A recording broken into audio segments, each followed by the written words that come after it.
जय हिंद।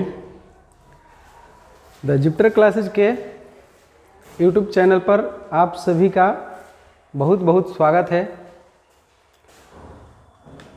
आज के इस वीडियो में जैसा कि आप लोग देख पा रहे हैं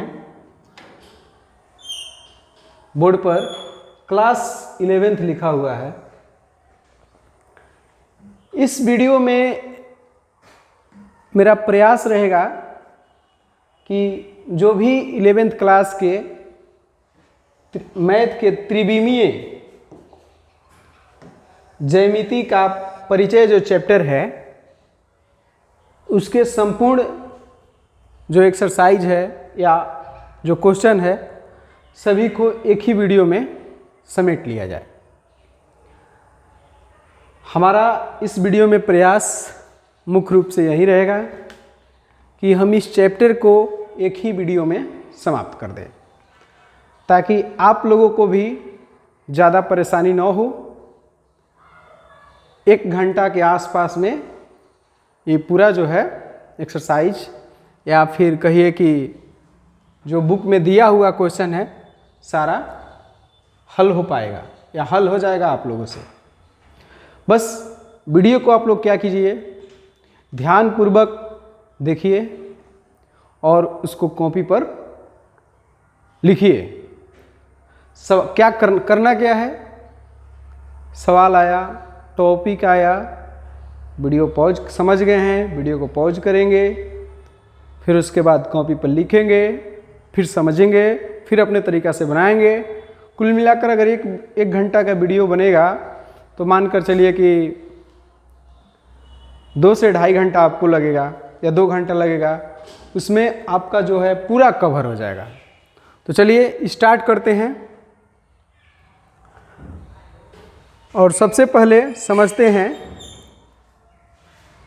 त्रिविमीय के बारे में। त्रिविमीय क्या होता है तो थोड़ा सा हम रिमाइंड करेंगे 10th क्लास के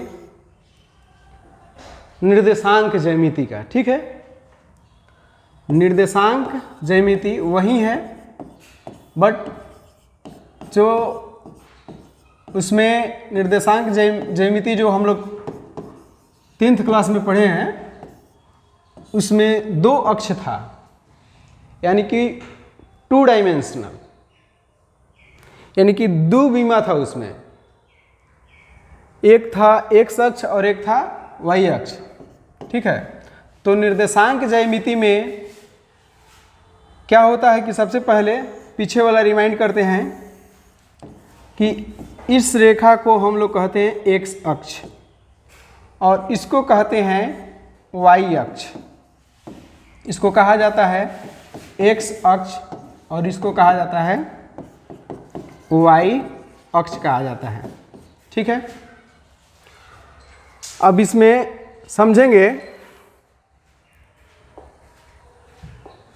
अब इसमें हम लोग समझेंगे कि ये वाला जो है ये पता होगा, इसको क्या बोला जाता है O, और इसको हिंदी में कहते हैं मूल बिंदु और इंग्लिश में इसको ओरिजिन कहा जाता है। क्या कहा जाता है?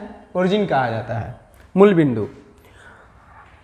इसमें थोड़ा सा हम रिमाइंड करते हैं कि इसको एक ये वाला बीमा हो गया और एक ये वाला बीमा हो गया, तो इसमें 2 बीमाएँ हैं जिसको हम लोग शॉर्ट कट में बोलते हैं 2D, यानी कि 2 डायमेंशनल। ठीक है, अगर कोई बिंदु यहाँ पर है, ठीक है, अगर कोई बिंदु यहाँ पर है तो x अक्ष से इसकी लांबिक दूरी, लांबिक का मतलब समझिए कि x अक्ष से लंबवत दूरी यानी कि 90 डिग्री पर इस बिंदु का दूरी होगा, वह देखेंगे तो जितना ये वाला है उतना यहाँ पर y अक्ष को कट करेगा। y अक्ष से लांबिक दूरी, y अक्ष पर बिंदु से y अक्ष पर जो लांबिक दूरी होगा वह ये वाला इंडिकेट करेगा। ठीक है, तो जितना ये रहेगा उतना ही ये वाला रहेगा और जितना ये रहेगा उतना ही ये वाला रहेगा। शायद दिख नहीं रहा होगा, ये y और ये y और ये x और ये x हो जाएगा। ठीक है, यहाँ पर बिंदु P था। बात समझेंगे। तो यहाँ से लेकर यहाँ तक x हो गया और यहाँ से लेकर यहाँ तक y हो गया। किसी बिंदु के निर्देशांक यानी कि जो बिंदु P है उसके निर्देशांक को हम लोग ऐसे डिनोट करते हैं। ABCD में अल्फ़ाबेट में जो है पहले x अक्ष आता है, उसके बाद कौन सा अक्ष आता है, y अक्ष आता है। तो पहले हम लोग x की दूरी को और उसके बाद y की दूरी को, x y, ठीक है, x y, ये हो गया P का निर्देशांक हो गया। और इसको हम लोग अगर देखेंगे तो ये वाला इधर भी 90 डिग्री होगा, तो पाइथागोरस परिमेय लगा करके ये वाला निकाल देते हैं। मूल बिंदु का जो निर्देशांक होता है वह होता है 0 0, ठीक है। वो मूल बिंदु है, उसका निर्देशांक क्या होगा, 0 0, यानी कि इसका निर्देशांक हो गया 0 0, इसका निर्देशांक हो गया 0, 0 और P जो है उसका निर्देशांक हो जाएगा x y। अच्छा, यहाँ से दूरी निकालेंगे, ये वाला देखेंगे कुछ इस तरीक़ा से हो गया। तो ये वाला y है और ये वाला e है, तो देखेंगे तो इस त्रिभुज में देखेंगे तो ये वाला कर्ण हो जाएगा। और कर्ण बराबर क्या होता है, लंब स्क्वायर प्लस आधार स्क्वायर। तो लंब ई वाला आधार ई वाला, तो y square plus x square. अब इसको हम लोग एक फॉर्म में लिखते हैं, इसको हम लोग दूरी कहेंगे और O से P तक की दूरी को हम लोग लिख सकते हैं y माइनस, एक मिनट हम बता रहे हैं, थोड़ा सा देखिए। चलिए डिटेल से आते हैं। एक बिंदु है यहाँ पर P, इसका निर्देशांक हो गया x y, ठीक है। यहाँ से अगर लंब लेते हैं तो यहाँ पर मान लेते हैं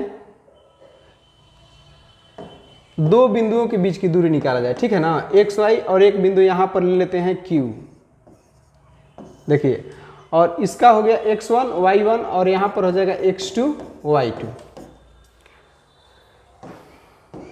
देखिए इसको यहाँ पर मिला देते हैं तो इसका मतलब ये x1 है ना, तो इसका मतलब है कि मूल बिंदु O 0 0 है, यहाँ से लेकर यहाँ तक जो दूरी है वह है x1, यहाँ से लेकर यहाँ तक ये आपका x है और ये x डैश है और ये y है और ये क्या है, y डैश है, ठीक है। तो यहाँ पर देखेंगे कि x1 हो गया और इधर देखेंगे तो यहाँ से लेकर यहाँ तक दूरी कितना हो जाएगा, तो y1 हो गया। इस बिंदु तक पहुँचते हैं तो अगर यहाँ पर लंब डालते हैं तो इसका मतलब यहाँ से लेकर के यहाँ तक दूरी क्या हो जाएगा, x2। तो बता दीजिए कि इन दोनों बिंदुओं के बीच में एक अक्ष पे दूरी कितना हो जाएगा, तो इतना में से इतना को घटा देंगे तो क्या हो जाएगा, x2 माइनस x1, ठीक है। ठीक उसी तरह से अगर y पर जाकर इसको मिलाएंगे तो यहाँ से लेकर यहाँ तक जो दूरी हो जाएगा y2, यहाँ देने का मतलब क्या है कि यहाँ से लेकर यहाँ तक दूरी जो होगा वह क्या हो जाएगा, y2। तो फिर यहाँ से लेकर यहाँ तक दूरी, यानी कि इसको यहाँ ऐसे मिला दिया जाए तो यहाँ से लेकर यहाँ तक दूरी कितना हो गया, तो y2 माइनस y1, आई वाला दूरी पता चल गया x2 माइनस x1। तो ये वाला दूरी निकालना है हम लोग को, कितना होगा। तो अभी ये कर्ण हो गया, हाई वाला दूरी पता चल गया, हाई लंब हो गया, ये वाला आधार हो गया। इस अगर ये वाला इसके अनुसार लेते हैं तो तब यहाँ पर P से Q यानी कि कर्ण हो गया, कर्ण स्क्वायर बराबर क्या होता है, अंडर रूट लंब स्क्वायर y2 माइनस y1 के whole square plus x2 minus x1 के होल स्क्वायर। इसको ऐसे भी लिख सकते हैं PQ equal to under root x2 minus x1 का whole square plus y2 minus y1 का होल स्क्वायर, ठीक है। इसको देख सकते हैं। अब बात समझिए कि अगर कोष्ठ के अंदर निगेटिव है तो x1 को आगे भी लिख सकते हैं, x2 को पीछे भी लिख सकते हैं, क्योंकि अगर निगेटिव में आया तो उसका वर्ग करना है तो वह प्लस हो जाएगा। तो x1 को आगे भी कर सकते हैं, PQ बराबर क्या हो जाएगा, under root x1 minus x2 का whole square plus y1 minus y2 का होल स्क्वायर। बशर्ते ध्यान रखना है कि अगर शुरू में x2 है तो इधर y2 होना चाहिए, इससे इधर लास्ट बाद में x1 है घटाने के टाइम में, तो इसमें भी y1 होना चाहिए। तो इसको हम लोग बोलते हैं दूरी सूत्र। दूरी सूत्र, दो बिंदुओं के बीच दूरी निकालने के लिए सूत्र, जिसको कहेंगे दूरी सूत्र, या इसको इंग्लिश में कह सकते हैं डिस्टेंस फॉर्मूला। क्या बोलेंगे इसको, डिस्टेंस फार्मूला। ये वाला जो है ना आपका प्रीवियस क्लास का है, ठीक है। बस ऐसे ही बता रहे हैं कि थोड़ा सा आप लोग समझिए कि वही वाला है, थोड़ा थोड़ा ऐड करेंगे बस काम चल जाएगा। तो देखिए ये वाला हो गया डिस्टेंस, यानी कि दो बिंदुओं के बीच में अगर दूरी निकालना होगा तो इसके लिए हो गया। ये किसके लिए था? तो द्विविमीय के लिए, ठीक है। उसी के लिए बात करते हैं अगर त्रिविमीय। देखिए चलिए फोटो पर बात करते हैं।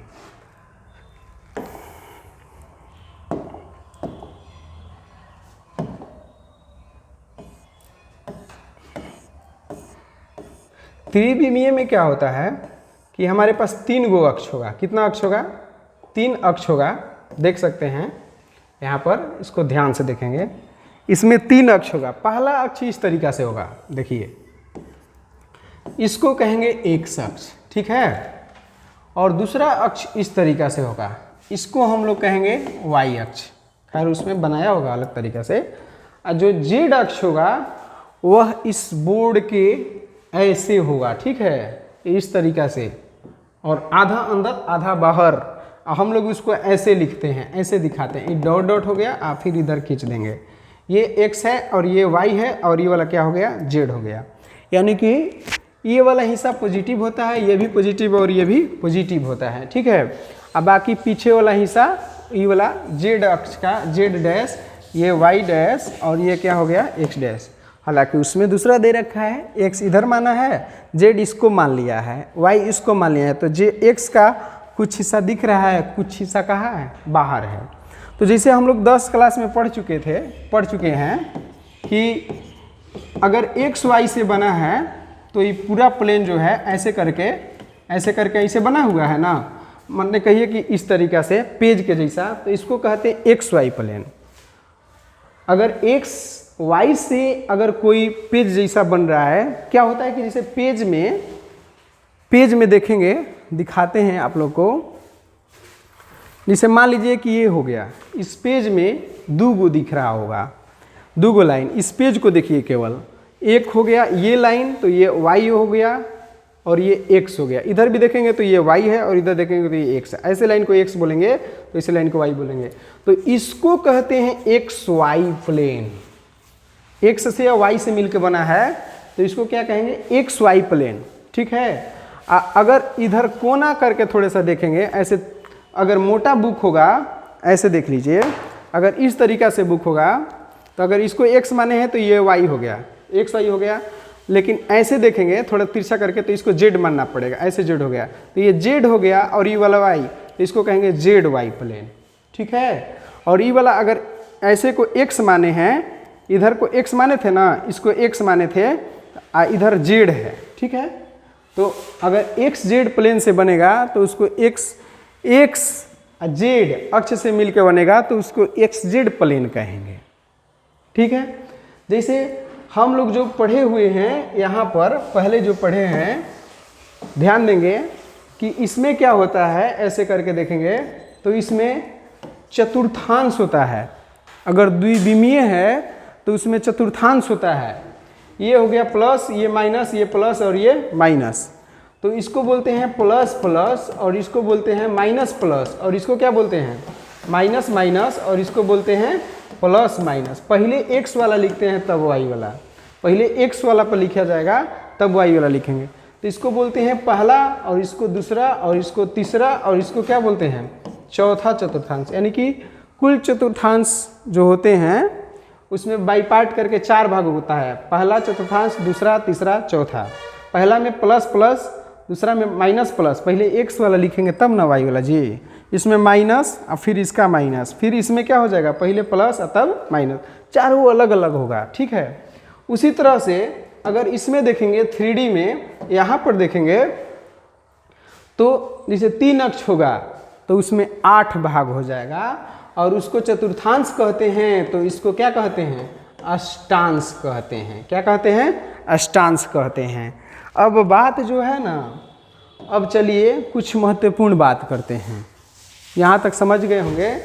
जैसे देखिए हम ऐसे लिखेंगे, ऐसे लिखने का मतलब समझिए क्या है कि ये वाला एक्स अक्ष और ये वाला वाई अक्ष और ये वाला क्या हो गया? जेड अक्ष, और ये वाला मूल बिंदु, तो 0 0 0 3 को हो गया अब, लेकिन इसको भी ओ से डिनोट करेंगे, ठीक है। अगर यहाँ पर 3 बिंदु P दिया है, कहा है कि x y z है, तो यहाँ से इस पर मिलाएंगे तो ये यहाँ से लेकर यहाँ दूरी x हो जाएगा, ये वाला जितना दिया रहेगा। y पर ऐसे मिलाएंगे तो ये वाला y हो गया। z दिखने में लगेगा कि बोर्ड पर है, लेकिन एक्चुअल में बोर्ड पर नहीं होगा। वह पता है कैसे है, वह इस तरीक़ा से, ये जो लाइन है वह ऐसे है, और यहाँ से हमको ये जो बिंदु बोर्ड पर है वह यहाँ नहीं होगा। देखिए y है, x है, z है, ये यहाँ पर नहीं होगा बल्कि यहाँ पर होगा। तो यहाँ से लंबवत ऐसे खींचा जाएगा, यहाँ से लंबवत उधर चल जाएगा, यहाँ से लंबवत इधर आ जाएगा। तो जो z अक्ष पर जाके हिजा 90 डिग्री बनेगा, तो यहाँ से लेकर यहाँ तक जो दूरी होगा मूल बिंदु से, वह क्या होगा, z होगा। ठीक है, ये हो गया त्रिविमीय का फर्स्ट अष्टांश। जैसे 2D में क्या होता है, चतुर्थांश होता है। क्या होता है, चतुर्थांश। उसी तरह से 3D में क्या होता है, 3D में होता है अष्टांश। 3D में क्या होता है, चतुर्थांश, 2D में चतुर्थांश, और 3D में क्या होता है, अष्टांश होता है। अब बात करते हैं, जैसे इसमें हम लोग बात कर लिए, समझिए 2D में हम लोग बात कर लिए प्लस प्लस, माइनस प्लस, और इसमें बात कर लिए माइनस माइनस, और इसमें प्लस माइनस। समझ में आ रहा है ना कैसे हो गया, इस पर प्लस इधर माइनस, इस पर प्लस इधर माइनस। अब पहले किसको लिखना है भाई, पहले लिखना है x अक्ष वाला, उसके बाद y वाला, x और y। क्यों, इसे भी जानते हैं अल्फाबेट में पहले x आता है, उसके बाद y आता है, इसलिए लिखा जाता है। ठीक है, सजा करके लिखना है। उसी तरह से अष्टांश वाला में क्या होता है, ऐसे करके जो है ना, इस फिगर में हम लोग देख रहे हैं, जो इस फिगर में 8 भाग दिखेगा। देखिए ये जो रेड कलर का दिख रहा है ना, थोड़ा गुलाबी टाइप का, ये XZ प्लेन है।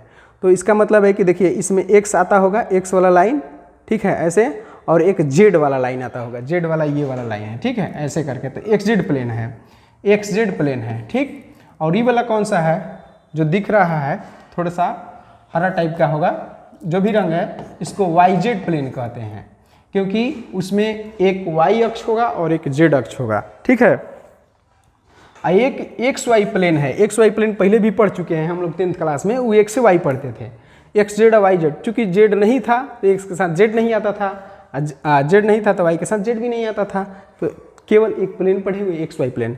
अभी 3 प्लेन हम लोग को मिल गया, XY plane, YZ plane, XZ plane. तो देखिए XY, YZ, ZX, 3 तरह का प्लेन मिल गया ना।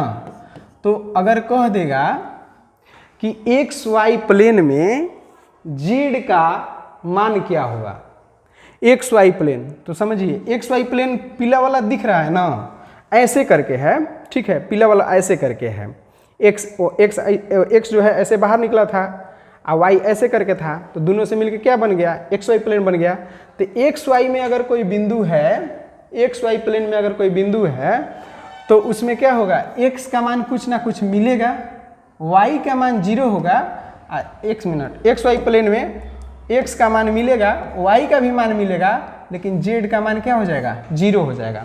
अगर कहेगा कि XY प्लेन में कोई अगर बिंदु दे दिया गया है, तो उस बिंदु का निर्देशांक कितना होगा, निर्देशांक पूछेगा तो बताना है XY 0, जो नहीं है वह 0 हो जाएगा। ठीक है, कह देगा कि YZ प्लेन में, YZ प्लेन, YZ आपका प्लेन कौन सा हो गया, ये जो ऐसे है। ठीक है, तो इसमें कहीं पर भी YZ प्लेन में मान लेते हैं कि यहाँ पर मान रख दिया जाएगा YZ। तो देखिए ZE वाला हो गया, दिख रहा होगा, ZE वाला हो गया, Y कौन सा है, तो YE वाला है। तो इसमें अगर यहाँ पर कोई बिंदु है YZ प्लेन में, अष्टांश में नहीं, अष्टांश 8 भाग पाठ होता है, वो थोड़ा दिखा देंगे हम। तो इसमें अगर कोई बिंदु दे देगा तो इस पर ले जाएंगे तो z का मान मिलेगा, नीचे ले जाएंगे तो y का मान मिलेगा। तो क्या इसमें x का मान मिलेगा, अगर प्लेन में होगा तब, नहीं मिलेगा तो x का मान क्या हो जाएगा, 0। लेकिन पहले x का मान लिखना है तब y का, तो y का कुछ ना कुछ मान आएगा, क्योंकि y अक्ष पर जाकर कट करेगा और z पर भी जाकर कट करेगा, तो z का मान भी कुछ ना कुछ होगा। और ZX प्लेन में क्या होगा कि y का मान 0, x का मान कुछ ना कुछ आएगा, और z का भी मान कुछ ना कुछ आएगा। तो अगर पूछा जाएगा कि XY प्लेन में z का मान कितना होता है, तो बताना है कि 0, XY का कुछ ना कुछ मान आएगा। YZ प्लेन में किसका मान 0 हो जाएगा, तो x नहीं है तो उसका मान 0, और बाकी कुछ ना कुछ मान होगा। और ZX प्लेन में y नहीं है तो y का मान 0 और बाकी x का z का कुछ ना कुछ मान होगा।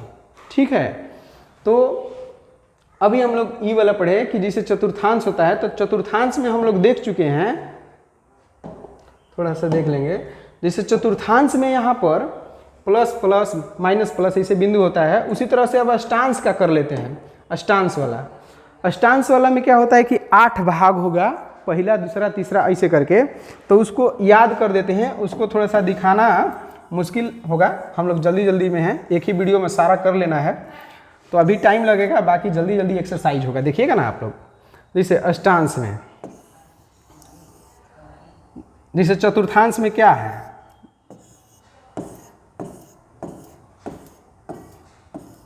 चलिए ये हो गया निर्देशांक, कर लीजिए, निर्देशांक हो गया, ये पहला भाग और ये दूसरा और ये तीसरा और ये चौथा, ये 5 और ये 6 और ये 7 और ये क्या हो गया 8। रुकिए ना, थोड़ा सा अलग से बना लिया जाए, ठीक है। अष्टांश वाला भाग देखेंगे हम लोग, जो आएगा देखा जाएगा। ये देखिए पहला अष्टांश में कैसे, पहला चतुर्थांश में चिन्ह क्या होता है प्लस प्लस, उसमें दो गो होता है एक्स वाई, तो इसमें क्या होगा एक्स वाई जेड, इसका मान क्या होगा। तो पहला जिसे हम लोग अगर बना रहे थे, ठीक है, तो क्या आ रहा था पहला चतुर्थांश में, अगर चतुर्थांश वाला बात करेंगे तो पहला में क्या आता था प्लस प्लस, ठीक है। दूसरा में क्या आता था प्लस प्लस, पहला में प्लस प्लस, दूसरा में क्या आता था माइनस प्लस ना जी, दूसरा में आता था माइनस प्लस, और तीसरा में क्या आता था माइनस प्लस, तीसरा में क्या आता था, तीसरा में आता था माइनस माइनस, और चौथा में क्या आता था, चौथा में आता था प्लस माइनस, यही ना आता था। और फिर क्या आता था इसमें देखेंगे, फिर शुरू से रिपीट करना है, प्लस प्लस और फिर माइनस प्लस और फिर माइनस माइनस और फिर क्या हो जाएगा प्लस माइनस। ये देखिए क्या है बता रहे हैं, एकदम थोड़ा सा देखना है। देखिए हो गया, जैसे देखिए इसको हटा देंगे, जिसे हम लोग अष्टांश के चिन्ह याद कर रहे हैं, 8 गो होगा, जिसे उसमें एक्स वाई प्लेन रहता है तो 4 गो होता है, लेकिन अगर अष्टांश रहेगा 3 गो अक्ष रहेगा एक्स वाई जेड, तो उसमें 8 गो होगा, ठीक है, जिसको 8 क्षेत्र अष्टांश बोलते हैं, ठीक है। तो पहला में हो गया प्लस प्लस, दूसरा में माइनस प्लस, तीसरा में माइनस माइनस, चौथा में, लेकिन ये चतुर्थांश वाला सर लिख रहे हैं नहीं 8 वाला, पहले ऐसे था ना, तो इसको में जेड ऐसे जोड़ेंगे तो आधा जेड इधर आधा जेड बाहरी, तो आधा जेड जो है प्लस वाला इधर बाहर निकल गया, आधा जेड उधर चल गया। तो बताइए ये चारों का तो 4 हो गया, आधा उधर चल गया तो उधर भी 4 गो भाग बन गया, इधर भी 4 गो भाग। देखिए ऐसे करके है ना, बात समझिएगा। इसमें ऐसे प्लस करके है, मान लीजिए इसमें डाल देंगे पेन, आधा पेन बोर्ड के अंदर कर दीजिए, तो ये वाला जो है इधर 4 गो पार्ट बन जाएगा, 4 गो पार्ट इधर हो गया, एक यहाँ से ऐसे, एक उधर और एक इधर और एक इधर, तो इस आधा पार्ट प्लस की तरफ, आधा पार्ट निगेटिव जेड की तरफ बन जाएगा। तो कुल मिलाकर बात समझेंगे कि इधर वाला जो होगा सब में अगर प्लस प्लस जोड़ देंगे तो पहला दूसरा तीसरा और क्या हो जाएगा चौथा और क्या हो जाएगा पांचवा, ये हो गया। और उसके बाद कौन सा हो जाएगा कब हो गया 1 2 3 4, पांचवा कहाँ से जी, रुक जाओ, पांचवा में फिर कहाँ से होगा, फिर माइनस माइनस माइनस माइनस फिर माइनस और फिर क्या हो जाएगा माइनस। समझ में आ गया कि 1 2 3 4 फिर 5 6 7 8 पीछे 1 2 3 4, ये 4 पार्ट आगे और फिर उसके पीछे 5 6 7 8 उधर उस साइड, तो उस साइड में निगेटिव निगेटिव इसी में जोड़ देंगे, इस साइड में प्लस प्लस। तो ये अष्टांश हो गया, कौन सा, ये कौन सा अष्टांश हो गया, तो ये हम लोग का अष्टांश हो गया किसका 3D का अष्टांश हो गया। पहला अष्टांश, दूसरा अष्टांश, तीसरा अष्टांश, चौथा, उसके बाद पांचवा, उसके बाद 6 नंबर, उसके बाद 7 और उसके बाद कौन सा हो गया 8। कुल मिलाकर कितना हो गया 8। चलिए अब बढ़ते हैं सवाल की ओर। ठीक है, पहला एक्सरसाइज इसी में क्या हो जाएगा, पूरा हो जाएगा, कंप्लीट हो जाएगा। ठीक है, एक बिंदु x अक्ष पर स्थित है। एक बिंदु जो कह रहा है कि x अक्ष पर कह रहा है, तल नहीं कह रहा है, अक्ष कह रहा है। कि जिसे देखिए समझेंगे हम लोग इसको। चलिए छोटे सवाल समझते हैं। देखेंगे, एक बिंदु x अक्ष पर स्थित है, कह रहा है कि x अक्ष पर स्थित है। ध्यान देंगे, एक बिंदु कहाँ है, x अक्ष पर। हम लोग के पास अब 3 गो अक्ष है, x, y और क्या है, z। ठीक है, एक बिंदु x अक्ष पर स्थित है तो कह रहा है कि इसके y निर्देशांक। अब मान लीजिए कोई बिंदु यहाँ है तो उसको y को मिलाएंगे, जाकर सामने ही ना मिलाएंगे तो y का मान कुछ आएगा, तो y का मान क्या हो जाएगा, 0। z का निर्देशांक क्या होगा, तो z का भी मान क्या हो जाएगा, 0 हो जाएगा। अब x का मान कुछ ना कुछ होगा, क्योंकि बिंदु यहाँ है तो मूल बिंदु से लेकर यहाँ तक की दूरी कुछ ना कुछ अवश्य होगी, तो इसका मान कुछ ना कुछ अवश्य होगा। तो इसका एक बिंदु अगर x अक्ष पर स्थित है तो इसके y निर्देशांक तथा z निर्देशांक दोनों क्या होंगे, 0 होंगे। तो पहला आंसर ये हो जाएगा। ठीक है, दूसरा कह रहा है कि एक बिंदु, देखिए समझ सकते हैं, एक बिंदु बड़ा कर दें, चलिए कर देते हैं, दिख नहीं रहा होगा, इस पर भी समझ लेंगे। एक बिंदु XZ तल में है।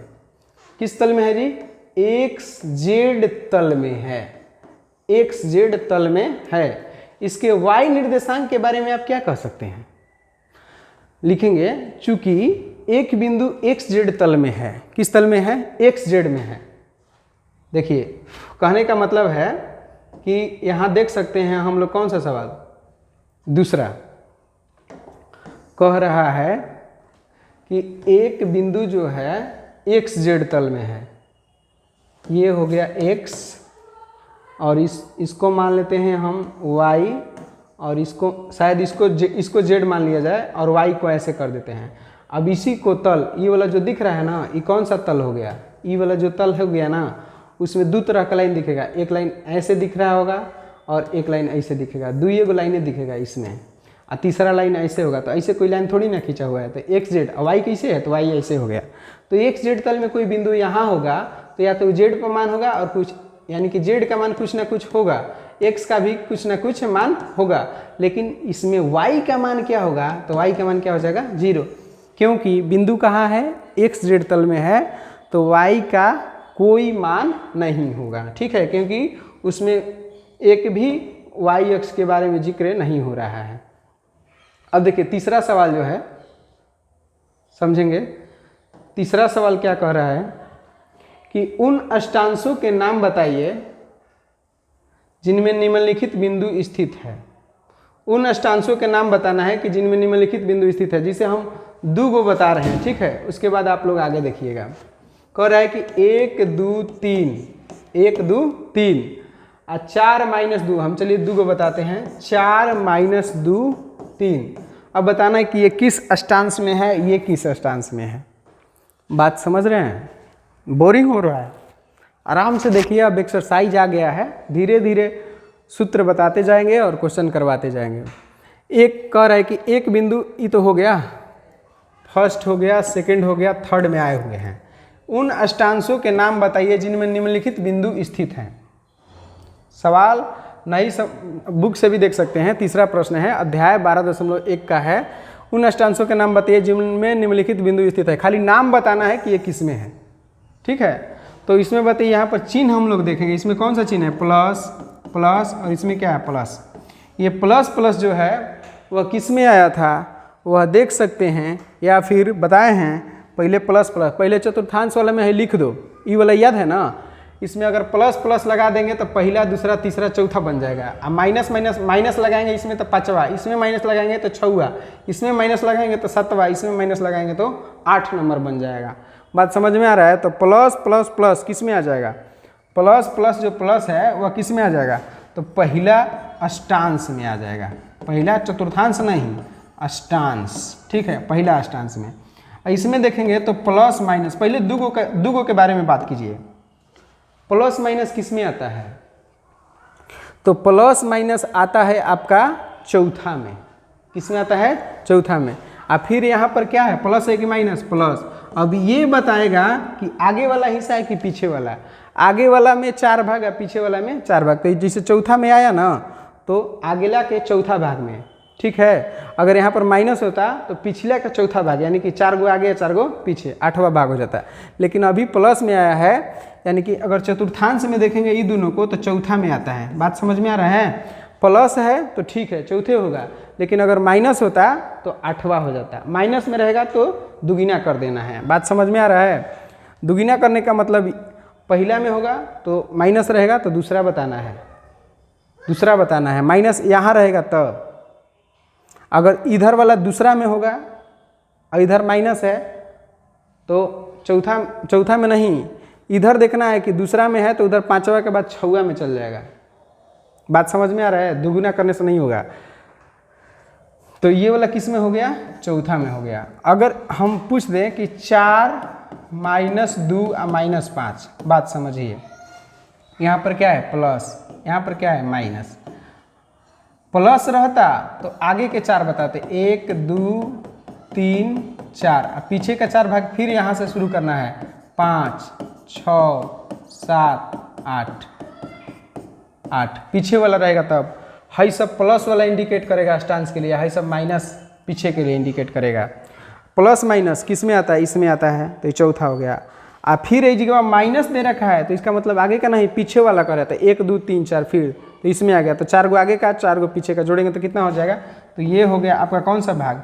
8वां में का हो गया। किसमें का? 8वां में का हो गया। समझ में आ रहा है? तो एक और, अब आप लोग अपने हिसाब से इन सब का बता करके और आंसर लिख सकते हैं। चलिए सबसे पहले आपको प्रश्न दिखाते हैं और भरते हैं इसी पर, ठीक है। 3 तक हो गया। अब देखिए चौथा नंबर,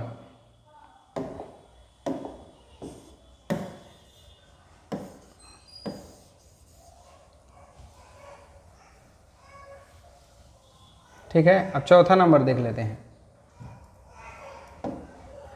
कह रहा है कि रिक्त स्थान की पूर्ति कीजिए। बहुत ही आसान है। कह रहा है कि एक्स अक्ष तथा वाई अक्ष दोनों एक साथ मिलकर एक तल बनाते हैं। तो कौन सा तल बनाएंगे? एक्स और वाई मिलकर क्या बनाएंगे? एक्स वाई ही ना तल बनाएंगे जी। उस तल को क्या कहेंगे? तो एक्स वाई तल कहेंगे। सिंपल है, बताया है ना कि जो अक्ष उपस्थित होगा उसी का तल बनेगा। और उसमें निर्देशांक पूछा जाएगा तो जो चीज़ नहीं रहेगा तो वह 0 हो जाएगा। जैसे कह देता है कि एक्स वाई तल में एक बिंदु है, उसका निर्देशांक क्या होगा? तो एक्स हो जाएगा, फिर वाई हो जाएगा, जेड का मान क्या हो जाएगा? 0 हो जाएगा। कह रहा है कि एक्स वाई तल, लीजिए प्रश्न आ ही गया, एक्स वाई तल में एक बिंदु के निर्देशांक क्या होंगे? तो एक्स होगा भाई, वाई होगा और क्या होगा? 0 होगा। एक्स वाई तल में कह रहा है कि एक बिंदु के निर्देशांक क्या होगा? तो जेड उसमें उपस्थित नहीं है ना, तो जेड उपस्थित नहीं है तो जेड का मान क्या हो जाएगा? 0 हो जाएगा, ठीक है। और फिर कह रहा है कि निर्देशांक तल अंतरिक्ष को क्या कहा जाता है? अष्टांश भाग में विभाजित करते हैं। निर्देशांक जो तल होते हैं, जो एक्स वाई तल, वाई जेड, जेड एक्स, जो 3 गो तल है, वह अंतरिक्ष को कितने भागों में विभाजित करते हैं? तो 8 भागों में। एक ये वाला देखिए, ऐसे करेंगे तो ये एक्स तल है, एक्स ऐसे होता है, जेड ऐसे बाहर निकल रहा है तो एक्स जेड तल है।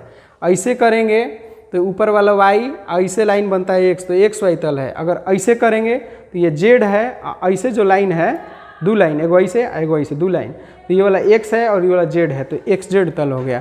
तो निर्देशांक तल अंतरिक्ष को कितने क्षेत्रों में विभाजित करते हैं? तो 8 भाग कहिए या 8 क्षेत्र कहिए, उतने क्षेत्रों के अष्टांश में क्या करते हैं? अष्टांश में 8 होइबे करता है, में विभाजित करते हैं।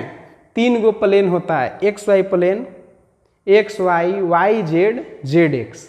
और अंतरिक्ष को कितना भाग में टोटल बंटवारा करते हैं? तो 8 भाग में बंटवारा करते हैं। तो ये वाला तो बहुत ही आसान चैप्टर है, लेकिन इसको ध्यान से देखेंगे तो हल हो जाएगा। अब देखिए ये है 12.2। इसके पहले हम कुछ बात बताते हैं कि जैसे इसमें क्या है कि निम्नलिखित बिंदु युग्मों के बीच की दूरी ज्ञात करना है, ठीक है। और दूसरा सवाल अगर पढ़ते हैं तो आता है क्या है? संरेख बताना है। अच्छा, इसके क्वेश्चन और देख लेते हैं। इसके क्वेश्चन और देखते हैं तो कह रहे हैं कि निम्नलिखित को सत्यापित कीजिए कि इतना बिंदु, इतना बिंदु, इतना के समद्विबाहु त्रिभुज के शीर्ष है। कह रहा है कि तीनों क्या है, तो देखिए कह रहा है कि ये वाला बिंदु और ये बिंदु एक समकोण त्रिभुज के शीर्ष है। ये कह रहा है कि सिद्ध करना है हम लोगों को कि ये समद्विबाहु त्रिभुज के शीर्ष है, ये समकोण त्रिभुज के शीर्ष है और ये समांतर चतुर्भुज के शीर्ष है। यानी कि कुल मिलाकर बात करेंगे हम तो इसमें एक ही फॉर्मूला इम्पोर्टेंट है, वह है दूरी सूत्र। ठीक है, एक 12.2 चैप्टर है वह निर्भर करता है किस पर, दूरी सूत्र पर निर्भर करता है। और जो 10th क्लास में दूरी सूत्र पढ़े थे वह 2 अक्ष के लिए था, अभी जो हम लोग दूरी सूत्र पढ़ेंगे वह 3 बिंदुओं के 3 अक्ष के लिए होगा। जिसे दूरी सूत्र क्या है, चलिए स्टार्ट करते हैं हम लोग। देखिए अगर 2 बिंदु दिया है, एक P है और एक Q है, x y z 3 बिंदु, x अक्ष वाला y z तीनों एक बिंदु जो है मिलाया गया, और Q बिंदु है, इसको मान लेंगे 1 1 और कॉमा दे देंगे और इसको x2 y2 z2। P और Q के बीच में दूरी कितना होगा, तो जैसे 2 के लिए निकालते थे ठीक उसी के लिए 3 के लिए, तो x2 माइनस x1 के whole square plus y2 minus y1 के whole square plus z2 minus z1 के होल स्क्वायर। ठीक है, तो x2 का मान कितना है, x2 का मान जितना रहेगा यहाँ का मान रखेंगे। ठीक है, और फिर इसका घटा करके स्क्वायर कर देंगे। आप ऐसे भी लिख सकते हैं या करके, कोई दिक्कत नहीं है, क्योंकि x1 माइनस x2 का होल स्क्वायर कर सकते हैं, प्लस y1 माइनस y2 का होल स्क्वायर कर सकते हैं, प्लस z1 माइनस z2 का होल स्क्वायर कर सकते हैं। अब बीच में इसको आगे इसको पीछे कर सकते हैं, तो सब में करना पड़ेगा। ठीक है, अगर आगे पीछे स्क्वायर निगेटिव आता भी है तो स्क्वायर क्या कर देता है, प्लस कर देता है, तो कोई चेंजिंग कोई दिक्कत नहीं है। इसी फार्मूला पर अब हम लोग सब सवाल बना लेंगे, किसका, 12.2 का। इसको सिद्ध, ये फार्मूला अगर सिद्ध करना है ना, ठीक है, तो जिसे 10th क्लास में सूत्र सिद्ध किए थे ठीक उसी प्रकार से होगा। उसमें 2 गो माना रहा था, इसमें 3 गो आएगा, x2 माइनस x1, इसमें आ जाएगा y2 माइनस y1, एगो आ जाएगा z2 माइनस z1। 2 गो को मिलाकर एगो बनेगा, फिर उसको मिला करके एगो बन जाएगा। तो चलिए हम लोग स्टार्ट करते हैं। निम्नलिखित युग्मों के बीच की दूरी ज्ञात कीजिए। क्या ज्ञात करना है, दूरी ज्ञात करना है। 1 मिनट रुक जाइए, सीधा कर लेते हैं इसको थोड़ा सा।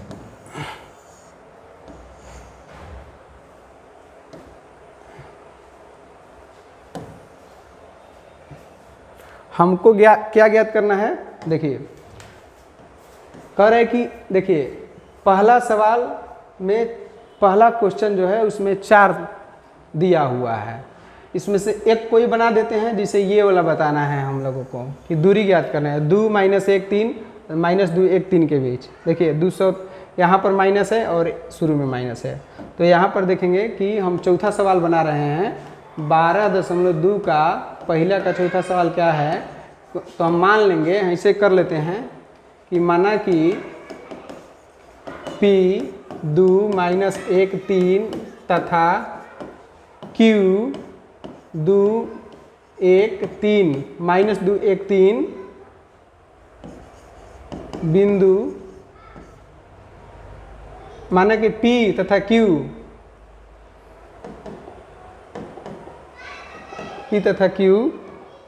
दो बिंदु है, इसलिए PQ बराबर कितना हो जाएगा, दोनों बिंदुओं के बीच की दूरी, तो under root x2 minus x1। अच्छा, इसका डायग्राम बना देते हैं। देखो ये वाला हो जाएगा बिंदु P और ये वाला क्या हो जाएगा Q, और इसका मान दिया है x1 y1 z1। ठीक है, बताएं पहले x2 y2 z2। अब बात ये है कि ये वाला हो जाएगा P का मान 2 माइनस 1 3 और Q का मान कितना हो जाएगा, तो माइनस 2 1 3 ऐसे करके हैं, समझ में आ गया। तो x2 में से घटाना है एक प्लस y2 माइनस y1 के whole square plus z2 minus z1 के होल स्क्वायर। बताइए x2 का मान कितना है, x2 का मान है माइनस 2, माइनस x1 का मान कितना है, तो 2 है, स्क्वायर कर दीजिए, y2 का मान कितना है तो 1 है, अब माइनस, अब y1 का मान कितना है, एक और माइनस में है तो इसको डायरेक्ट प्लस कर देते हैं, 1 का स्क्वायर प्लस z2 का मान कितना है 3 है, और z1 का भी मान कितना है 3 है, तो 3 माइनस 3 का होल स्क्वायर। तो इसको हल कर लेना है, -2 या -2 -4, अब -4 का स्क्वायर 16, और प्लस यहाँ पर देख लीजिए 16, और यहाँ पर कितना हो जाएगा, 1 का 1 2, 2 का स्क्वायर कितना हो जाएगा, 2 का स्क्वायर 4, और 3 में से 3 0, तो 16 4 कितना हो गया 20 हो गया, 20 का वर्गमूल कितना हो जाएगा तो 2√5 हो जाएगा, 4 5 20 होता है ना, तो PQ यानी कि दोनों बिंदुओं के बीच की दूरी कितना हो जाएगा 2√5। देख सकते हैं कि ये वाला जो हमारा सवाल था इसका आंसर कितना हो गया तो 2√5 हो गया। इसको आप लोग मात्रक लिख लीजिएगा, वहाँ पर आंसर कितना हो जाएगा 2√5 मात्रक।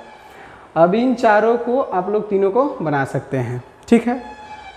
दर्शाइए कि बिंदु ये, इसको मान लेते हैं A और इसको B और ये C।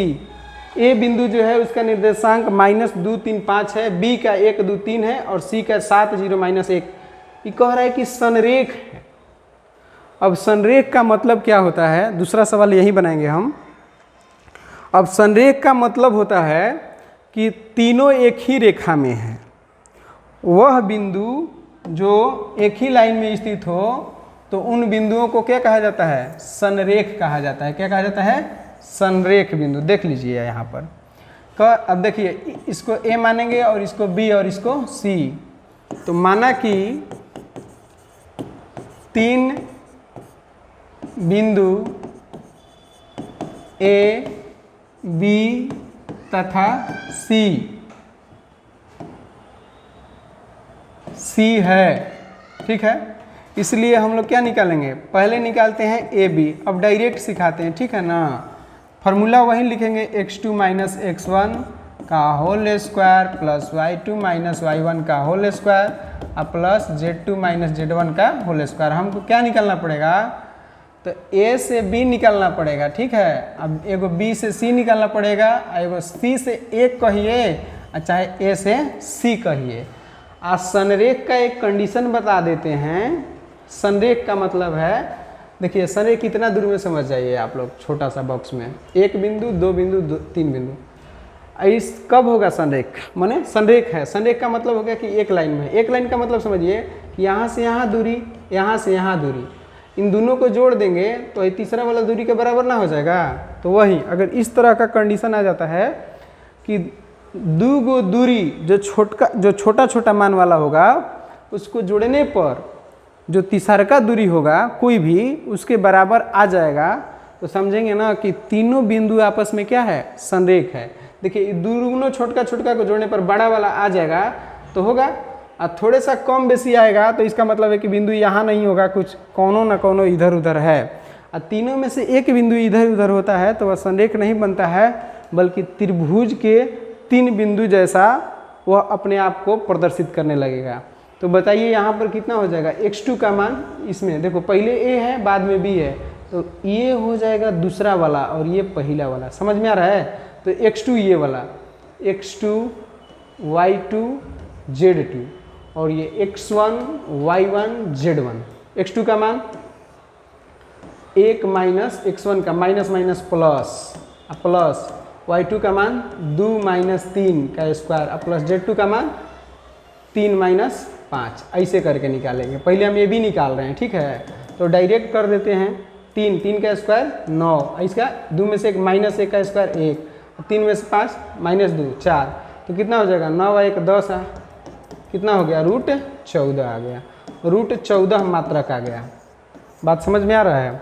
उसी तरह से हम लोग क्या निकाल लेंगे, BC निकाल लेंगे, BC, ठीक है। अब BC में डायरेक्ट करते हैं, ये B है तो ये अब क्या हो जाएगा पता है, अब ये वाला हो जाएगा x1 y1, कौन x1 y1 z1, और ये हो जाएगा x2 y2 z2।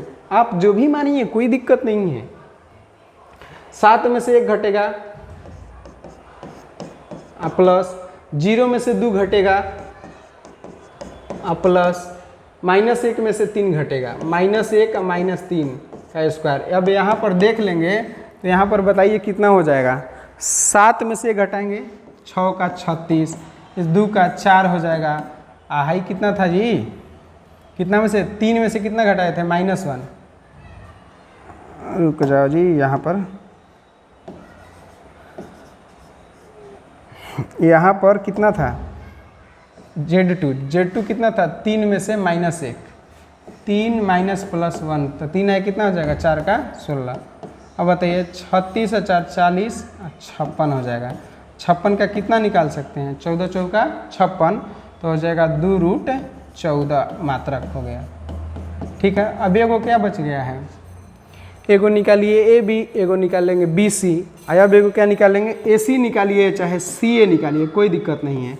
यहाँ लिख देते हैं तथा AC। अब AC समझ लीजिए, AC निकाल लेते हैं तो A और C का मान देखना पड़ेगा कितना कितना दे रखा है। देखिए दिख रहा होगा क्वेश्चन, AC निकालना है तो अंडर पहले A लिखे है ना, बाद में C, तो C वाला x2 हो गया, तो हाई वाला x2 हो गया और हाई वाला हो जाएगा x1 y1 z1। यानी कि 7 में से 2 घटेगा, -2 है तो प्लस हो जाएगा स्क्वायर, और 0 में से 3 घटेगा, 0 - 3 का स्क्वायर और प्लस -1 में से 5 घटेगा। 1 मिनट जी, यहाँ जो होगा ना घटा दिए हैं थोड़ा सा गड़बड़ हम। यहाँ पर देख लीजिए, यहाँ पर x2 हाई था, BC के लिए इसमें से इसको घटाना था, तो -1 घटाओ -3, -1 घटाओ -3 का स्क्वायर कितना हो जाएगा, आएगा तो 16 ही, ठीक है। और 0 - 3 प्लस Z2, अभी वाला न माने हैं, देखो क्या लिखे AC, तो C वाला जो है ये बाद वाला हो गया, हाई पहले वाला, तो इसमें से घटा के लिखेंगे। अब -1 घटाओ -5, अब बता दीजिए कितना हो जाएगा। यहाँ पर यहाँ 7 का कितना हो गया 49, और प्लस ये कितना हो गया 9, और प्लस कितना हो जाएगा 6, तो बता दीजिए 49 और 9, 49 और 9 45, 45 और 49 कितना हो जाएगा, 45 और 49 ये हो जाएगा 94, आ गया √94। 36 और 9 45, 2 90 4 94। कहीं पर अगर गड़बड़ ना हो रहा है तो सही होगा, हम लोग को बताना है कौन कौन छोटा छोटा है, कौन कौन 2 गो छोटा छोटा है उसका मान ज्ञात करना है।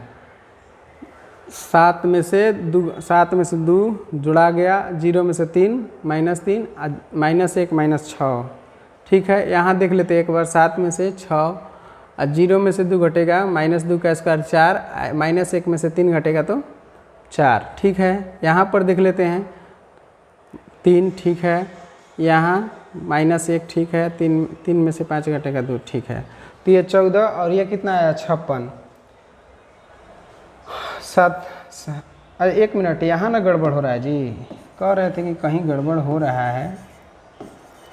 देखिए यहाँ हम जोड़ रहे थे 7, यहाँ पर कितना हो जाएगा 9, 9 का कितना होगा 81, 81 या 9 90, 90 और 36 कितना हो जाएगा 90 और 36 126 हो गया।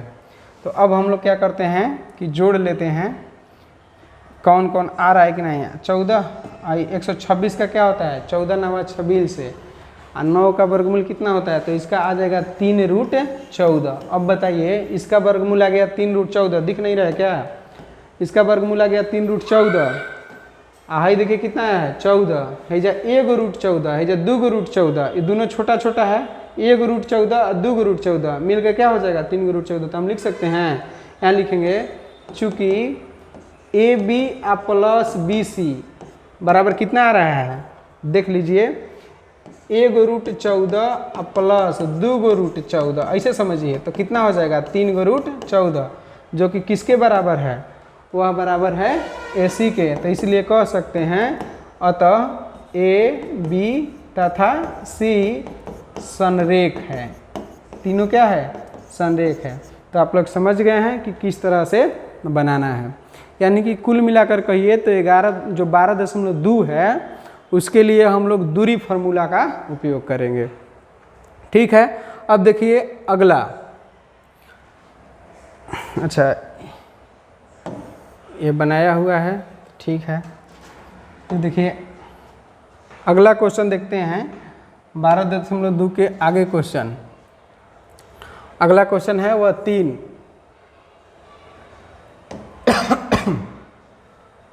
नंबर क्वेश्चन देखिए। कह रहा है कि निम्नलिखित को सत्यापित कीजिए। सत्यापित और भी आप लोग बनाइएगा, ठीक है, ये आप लोगों के लिए है। निम्नलिखित को सत्यापित कीजिए, यानी कि कह रहा है कि ए बी सी, हम कंडीशन बता देते हैं केवल ए बी सी, क्या क्या निकालना है। तो ए बी निकाल लीजिए, बी सी निकाल लीजिए, ए सी निकाल लीजिए, ठीक है। समद्विबाहु का मतलब अगर दो गो भुजा बराबर आ गया, तीनों में से कोई भी, जिसे मान लेते हैं ए बी का मान जितना है उतना ही बी सी का आ गया, तो जैसे ए सी का उतना नहीं आना चाहिए। अगर दो गो बराबर आ गया, तीसरा नहीं आया, तो इसका मतलब सम माने बराबर, द्वि माने दो, और बाहु माने भुजा होता है। यानी कि अगर किसी त्रिभुज के दो भुजा आपस में बराबर आ जाए तो लिख देना है डायरेक्ट नीचे कि ए बी बराबर बी सी, यानी जो आएगा तो लिखेंगे कि ए बी तथा बी सी दो बराबर भुजाएं हैं। दूरी सूत्र के दूरी निकाल करके तो लिख देंगे कि यह एक क्या है, समद्विबाहु त्रिभुज के शीर्ष से हो गया। फिर कह रहा है कि समकोण त्रिभुज, तो समकोण त्रिभुज में पहले क्या करना है कि इसको मान लेना है पी, कुछ भी मान लीजिए पी क्यू आर, तो पहले निकाल लीजिए पी क्यू, उसके बाद क्यू आर, और उसके बाद क्या निकाल लीजिए पी आर। निकालने के बाद इसमें पाइथागोरस प्रमेय लगाएंगे। अब पाइथागोरस प्रमेय कैसे लगाएंगे, तो छोटा वाला जो दो गो मान होगा ना, इसमें 3 गो निकलेगा, पी क्यू क्यू आर और पी आर, और छोटा वाला जो दो गो कोई भी मान होगा उसका स्क्वायर करके माने वर्ग करके जोड़ने पर तीसरका वाला जो होगा बड़ा उसमें उसके बराबर आ जाएगा, तो लिख देंगे कि पी क्यू आर एक समकोण त्रिभुज के शीर्ष हैं। समझ में आ रहा है। देखिए फिर से बताते हैं कि हम लोग दूरी सूत्र का प्रयोग करके पी क्यू निकाल लेंगे, क्यू आर निकाल लेंगे, अब पी आर निकाल लेंगे। अब इसमें से देखेंगे ना तो एगो तीनों में से एगो बड़ा होगा, तो जो बड़ा होगा उसको छोड़ देना है। जो छोटा छोटा दुगो भुजा आएगा उसका वर्ग करके जोड़ देंगे, ठीक है, वर्ग करके जोड़ेंगे। आ तीसरका जो तीसरा छोड़े थे उसके वर्ग के बराबर, उसको वर्ग करने पर जो तीसरा बड़ा वाला को छोड़े थे ना उसको वर्ग करेंगे, उसको अकेले वर्ग करेंगे, इन दोनों के वर्ग क के जोड़ेंगे और उसके बराबर आ जाएगा, तो कहेंगे कि पी क्यू आर एक क्या है, समकोण त्रिभुज के शीर्ष हैं। अब कह रहे हैं कि समांतर चतुर्भुज, तो समांतर चतुर्भुज का एक रूल समझिए कि समांतर चतुर्भुज के आमने सामने की भुजाएं समांतर होती है और उसके विकर्ण भी बराबर होते हैं। तो इसमें आपको क्या निकालना पड़ेगा, समांतर चतुर्भुज वाला बताते हैं कि करना क्या है, देख लीजिए। समांतर चतुर्भुज वाला में सवाल यहाँ रहने दीजिए ना। देखिए समांतर चतुर्भुज में हम लोग क्या करेंगे कि यहाँ से देखिए समांतर चतुर्भुज होगा भी, देखिए समांतर चतुर्भुज इस टाइप का है, इस टाइप का होता है, दिख रहा होगा। तो समांतर चतुर्भुज में इसे 4 को दिया है ना, तो इसको ए मान लेंगे, इसको बी मान लेंगे, इसको सी या डी, ऐसे करके फिगर बना लेंगे ए बी सी डी, ठीक है। तो पहले हम लोग ए बी निकाल लेंगे, फिर उसके बाद बी सी निकाल लेंगे, सी डी निकाल लेंगे, ए डी निकाल लेंगे। ए बी बराबर आना चाहिए सी डी के, बी सी बराबर आना चाहिए ए डी के, माने दो को भुजा आपस में बराबर आना चाहिए और उनका फिर विकर्ण निकालेंगे तिरछा वाला, यहाँ से ऐसे और फिर यहाँ से ई वाला दोनों बराबर आना चाहिए, बी से लेके डी तक। यानी कि इसका मान अगर 10 सेंटीमीटर आ रहा है तो इसका मान भी 10 इकाई या 10 सेंटीमीटर आना चाहिए। तो अगर ए बी माने दो को भुजा बराबर आ जाए, दो को भुजा बराबर आ जाए, एक बार निकाल लीजिए ए सी,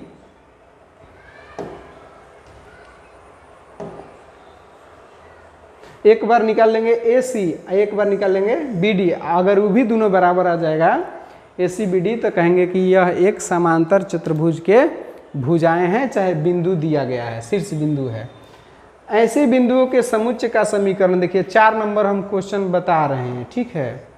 ऐसे बिंदुओं के समुच्चय का समीकरण ज्ञात कीजिए जो बिंदु इतना 1 2 3 और 3 2 - 1 से क्या है, समदूरस्थ है। इस तरह के क्वेश्चन आप 10th क्लास में भी किए हुए हैं, ये नया कोई नहीं है, बस थोड़े सा उसमें एगो जेड अक्ष आ गया है। ये नहीं रहता अगर, और ये नहीं रहता तो समझिए कि 10th क्लास का क्वेश्चन बन जाएगा, 10th लेवल का हो जाएगा।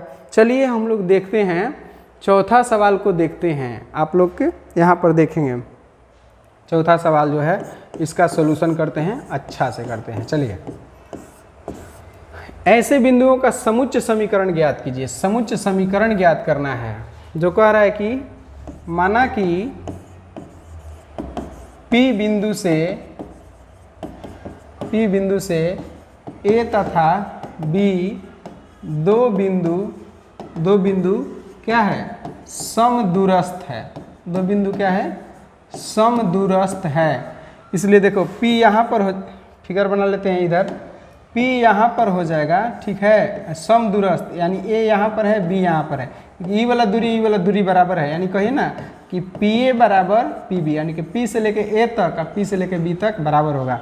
इसमें लिखा हुआ है सम माने बराबर, दूर माने दूरी, अस्त माने स्थित है, दोनों बराबर दूरी पर स्थित है। यानी A का निर्देशांक कितना दिया है, 1 2 3, और इसका मान दिया है कितना, 3 2 -1। तो P का हम लोग मान लेते हैं x y z। अब क्या होगा कि ये वाला हो जाएगा x1 y1 z1, और ये वाला हो जाएगा x2 y2 z2, और ये वाला हो जाएगा x2 y2 z2। अब इसमें करना क्या है हम लोगों को कि पहले निकाल लेना है P1, P से लेके A तक, और उसके बाद निकाल लेना है P से लेके B तक। तो पहले PA निकाल लेते हैं। क्या निकाल लेते हैं, PA का मान निकाल लेते हैं। तो PA का मान देखेंगे कितना हो जाएगा, चाहे डायरेक्ट करिए ना, चूँकि PA बराबर PB। अब बताइए PA का मान ऐसे निकालेंगे, अंडर रूट, इसमें भी लिख देते हैं अंडर रूट PA, उसके लिए ई वाला ऐसे x2 माइनस, तो 1 माइनस x का होल स्क्वायर प्लस, आगे बताइए कितना हो जाएगा, 2 माइनस y का होल स्क्वायर प्लस कितना हो जाएगा, 3 माइनस z का होल स्क्वायर। ठीक उसी प्रकार से PB निकालते हैं तो 3 माइनस x का whole square plus 2 minus y का whole square plus -1 minus z का होल स्क्वायर। इतना हो गया, थोड़ा सा मोटा करना ही पड़ेगा। अब देखिए दोनों तरफ वर्ग कर देंगे, दोनों तरफ वर्ग करने पर, दोनों तरफ वर्ग करने पर क्या होगा कि पहला बात है कि रूट स्क्वायर करने पर वर्ग रूट खत्म हो जाता है, माने कैंसिल हो जाता है, और इसका होल स्क्वायर निकाल दीजिए, इसका होल स्क्वायर कटने लायक दिख रहा है क्या, पहले स्क्वायर हटाइए, 1 माइनस एक्स का whole square plus 2 minus Y का whole square plus 3 minus Z का होल स्क्वायर बराबर 3 माइनस एक्स का whole square plus 2 minus Y का होल स्क्वायर प्लस, अच्छा दोनों में से माइनस कॉमन निकाल लेंगे तो माइनस का भी प्लस कर देगा, तो इसको जेड प्लस 1 का होल स्क्वायर लिख सकते हैं। कैसे, यहाँ से ये अलग है, ठीक है, कैसे लिख सकते हैं, देखिए दोनों में से माइनस निकालेंगे तो यहाँ प्लस हो जाएगा, यहाँ प्लस, अब माइनस का भी तो वर्ग करना है तो माइनस का प्लस हो जाएगा, माइनस भी खत्म हो जाएगा। ये दोनों बराबर है तो ये दोनों क्या हो जाएगा, कट जाएगा, एक जैसा है, देख लीजिए। इसका होल स्क्वायर तोड़ दीजिए तो 1 प्लस होल स्क्वायर तो नहीं आता है ना, एक्स स्क्वायर हम डायरेक्ट लिख देते हैं, ठीक है, 9 plus Z square minus 6z, direct 9 plus X square minus 6x plus Z square plus 1 plus 2z, इतना हो गया। अब सबको x को एक जगह कर लेना है, तो एक्स स्क्वायर यहाँ है, एक्स स्क्वायर इधर है, कटने लायक है तो कटा दीजिए, एक्स स्क्वायर से एक्स स्क्वायर कट जाएगा, जेड स्क्वायर है तो ये भी कट गया, अब नहीं कटने वाला है, तो माइनस 2x इधर है, इधर माइनस 6x है, तो इसको अगर इधर लाएंगे सबको एक जगह कर लेना है। ये क्वेश्चन नंबर 4 का आंसर है, देख लीजिएगा, ठीक है। देखिए माइनस 2x इधर है, माइनस 6x इधर है, तो इधर आ जाएगा तो प्लस हो जाएगा, तो माइनस 2x प्लस 6x एक जगह लिख दीजिए। उसके बाद देखिए माइनस 6z इधर है और उधर 2z है, तो इसको एक में लिख दीजिए, माइनस 6z प्लस 2z, ठीक है। अब अंक लिखिए, इधर एगो है, यहाँ पर एगो और एगो 9 गो, तो कितना हो गया 10, और उधर वाला 9 और 1 10, इधर लेंगे तो माइनस 10 बराबर 0, 10 ले 10 कट भी जाएगा या घट भी जाएगा, तो 6 में से 2x तो 4x प्लस 2 गो जेड में से 6 गो जेड घटेगा तो क्या हो जाएगा माइनस 4z बराबर 0, 2 कॉमन निकाल देंगे, 4 कॉमन निकाल देंगे तो x माइनस जेड बराबर 0, यानी कि लिखना पड़ेगा, उधर जाएगा तो क्या हो जाएगा, x बराबर z हो जाएगा। तो यही हमारा आंसर आ जाएगा, या फिर ये वाला आंसर हो जाएगा। दोनों में से कोई एक आंसर हो जाएगा, बुक में देख लेना है। समझ में आ रहा है? मेन है कि इसमें दूरी सूत्र लगाना है और क्वेश्चन को समझना है। इसमें का क्वेश्चन नंबर जो देखेंगे, 5 नंबर जो क्वेश्चन है उसको देख सकते हैं।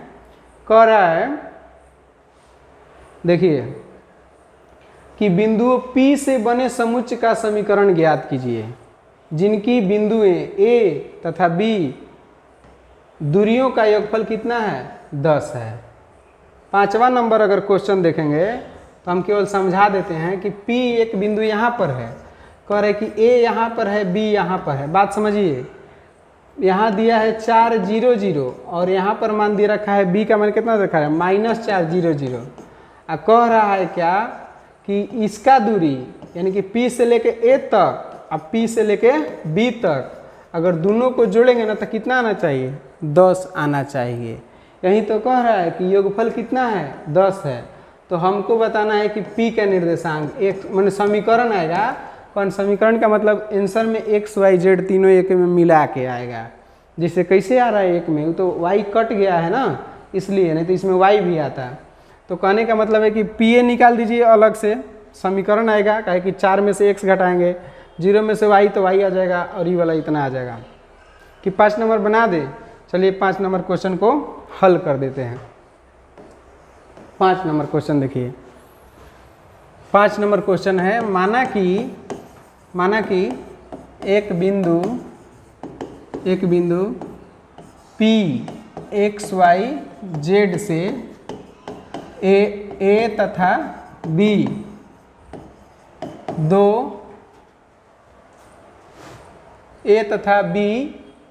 दो बिंदु इस प्रकार स्थित है कि PA प्लस PB बराबर 10 इकाई दे रखा है। इसलिए अब देखो यहाँ पर है, यहाँ पर P मान लिए, यहाँ पर A का मान है 4 0 0 और यहाँ पर A हो गया और B यहाँ मान लेते हैं, मान लीजिए -4 0 0 है। तो और इसका मान दे रखा है x y z। तो हम लोग क्या करते हैं, पहले PA लिखेंगे डायरेक्ट, PA प्लस PB बराबर 10। तो PA का मान अंडर रूट कैसे निकालेंगे, 4 में से x घटा देंगे और y में से 0 घटाएंगे तो प्लस z माइनस 0 अब बराबर नहीं प्लस PB -4 माइनस x का होल स्क्वायर और प्लस 0 माइनस y का होल स्क्वायर और प्लस 0 माइनस z का होल स्क्वायर। इसमें थोड़ा गड़बड़ लिख दिए हैं, गड़बड़ कुछ नहीं है, ठीक है। देखिए 0 माइनस y और प्लस 0 माइनस z का होल स्क्वायर। अब समझिए कि पहले क्या किया जाए कि हो जाएगा इतना 4 माइनस x का होल स्क्वायर और plus y square plus z square और इधर कितना हो जाएगा, बराबर नहीं है, प्लस है, प्लस माइनस दोनों है तो प्लस बन जाएगा। तो 4 प्लस x का होल स्क्वायर और प्लस y स्क्वायर और प्लस z स्क्वायर अब बराबर कितना हो जाएगा, 10 है। कितना है, 10 है। इस तरीक़ा से हम लोग इसको हल कर सकते हैं। PA का मान लिख देंगे, PB का निकाल देंगे दूरी सूत्र से, अब बराबर कितना हो गया, 10। अब दोनों का मान लिखना है तो हम क्या करते हैं कि वर्ग करेंगे, दोनों तरफ वर्ग करेंगे तब ना रूट हटेगा। लेकिन यही हो जाएगा A प्लस B, वर्ग करेंगे तो A प्लस B का होल स्क्वायर पर टूटेगा तो A स्क्वायर लिख देते हैं कि दोनों तरफ वर्ग करने पर, दोनों तरफ वर्ग करने पर, वर्ग कीजिए, दोनों तरफ वर्ग करने पर वर्ग करते हैं तो इधर वाला रूट क्या हो जाएगा, हट जाएगा। 4 माइनस x का होल स्क्वायर बचेगा, इधर y स्क्वायर इधर z स्क्वायर प्लस इधर हो जाएगा 4 प्लस x का whole square plus y square plus z square और प्लस 2a भी होता है ना तो 2 तब भेजा क्या हो जाएगा a 4 माइनस x का whole square plus y square plus z square और फिर इधर कितना हो जाएगा 4 प्लस x का whole square plus y square plus z square, एक ही रूट में कर देते हैं और बराबर कितना हो जाएगा 10 का स्क्वायर 100 हो जाएगा। ठीक है, 1 मिनट रुकिए, पानी पी लेते हैं, लिखिए समझेंगे।